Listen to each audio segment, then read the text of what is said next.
Olá pessoal, tudo bem com vocês? Aqui é a professora Ana e hoje eu vou fazer um teste com vocês. Na verdade, essa aula gravada, né, é um teste que eu tô fazendo com vocês, então vocês são as minhas cobaias, né?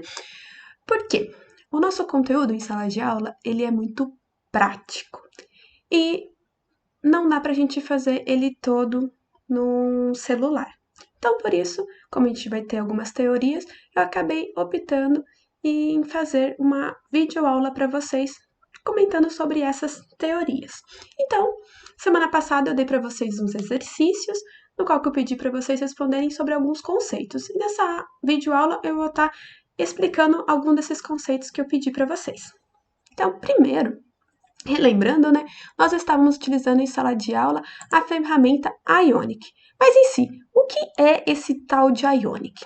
Ionic, na verdade, ele é um framework de código aberto e ele é open source para a criação de aplicativos móveis híbridos e de desktop de alto desempenho e utiliza tecnologias web como HTML, CSS e JavaScript. Marque isso é bem importante.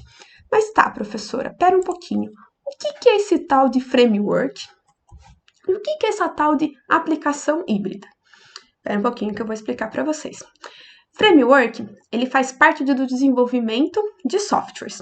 Ele age como se fosse um facilitador e, sem dúvida, né, ele vai acabar nos poupando muito tempo e custo para quem utiliza, que somos nós desenvolvedores e vocês futuros desenvolvedores. Porque a gente não vai precisar mais pegar um código e programar do zero, porque ele vem como um facilitador para ajudar e otimizar a nossa aplicação, porque ele possui vários recursos. Uma boa analogia que fizeram com o framework, e eu acabei vendo isso na internet, é que ele é como se fosse uma caixa de ferramentas. Então imagina que eu tenho uma caixa de ferramentas com várias ferramentas lá dentro. O framework é isso, porque eu tenho uma ferramenta, por exemplo, um martelo, que é específico para mim poder martelar, tirar algum prego, eu consigo fazer isso. Eu tenho a chave de fenda, que é para mim poder parafusar e desparafusar, entre outras ferramentas que nós temos. O que acontece? Quando eu utilizo essas ferramentas, cada uma tem uma função. E o framework é como se fosse todas essas ferramentas juntas num lugar só, como a caixa de ferramentas. Uma outra analogia interessante é a de biblioteca. Então imagina que nós temos uma biblioteca, e uma biblioteca tem vários livros. E nós sabemos, né, que cada livro tem algum conteúdo específico, que seria, por exemplo, a função dele. Nesse caso, o framework, ele não é uma biblioteca, mas ele é várias bibliotecas, cada uma com a sua função específica. E cada biblioteca pode ter várias funções, não apenas uma. Então, o framework é como se fosse esse conjunto de bibliotecas.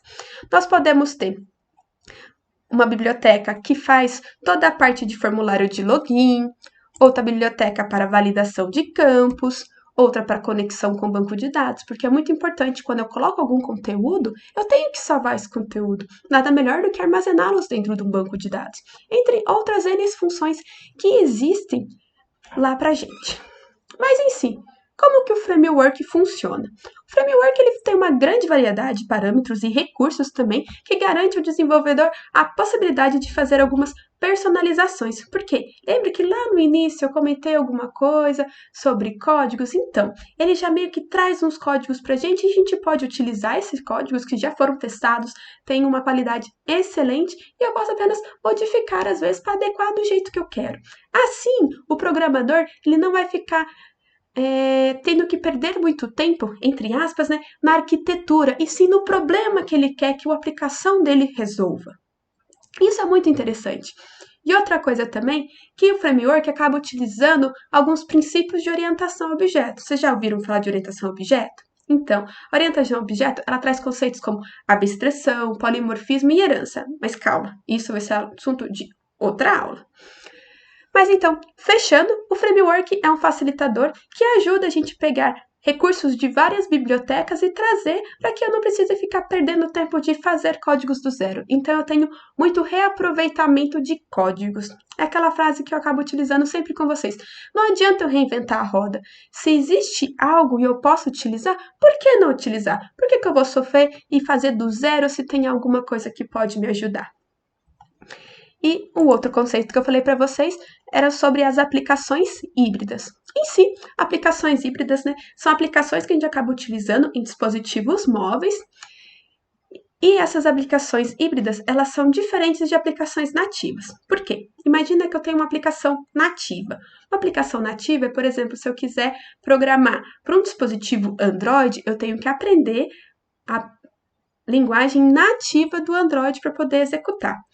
Se eu acabo utilizando uma aplicação híbrida, eu não preciso aprender essa linguagem nativa. Então, eu posso aprender linguagens simples que são muito utilizadas na parte de desenvolvimento web, que são as linguagens HTML, CSS e JavaScript, que a gente acaba utilizando. Tem muito material, muito recurso e muita gente aprende a programar utilizando algumas dessas linguagens.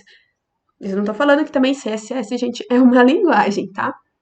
CSS é a parte de estilo, mas lembrando que a gente consegue fazer páginas web utilizando essas 3 linguagens em si.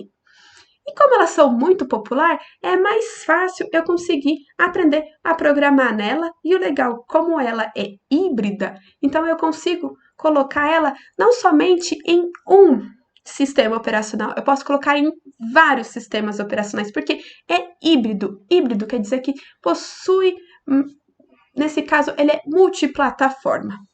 Então, eu consigo desenvolver uma aplicação tanto para Android, quanto para iOS, quanto para Windows, porque eu acabo utilizando essas linguagens, HTML, JavaScript, CSS, e não uma nativa. Não estou dizendo que a linguagem nativa, ela não é boa. Ela é muito boa, é interessante e é importante.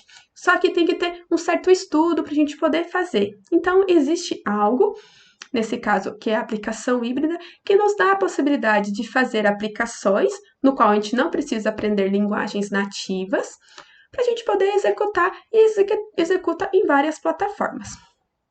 Mas tá, voltando, né? Eu acabei não explicando o que era certinho o Ionic. O Ionic, agora vocês sabem, né?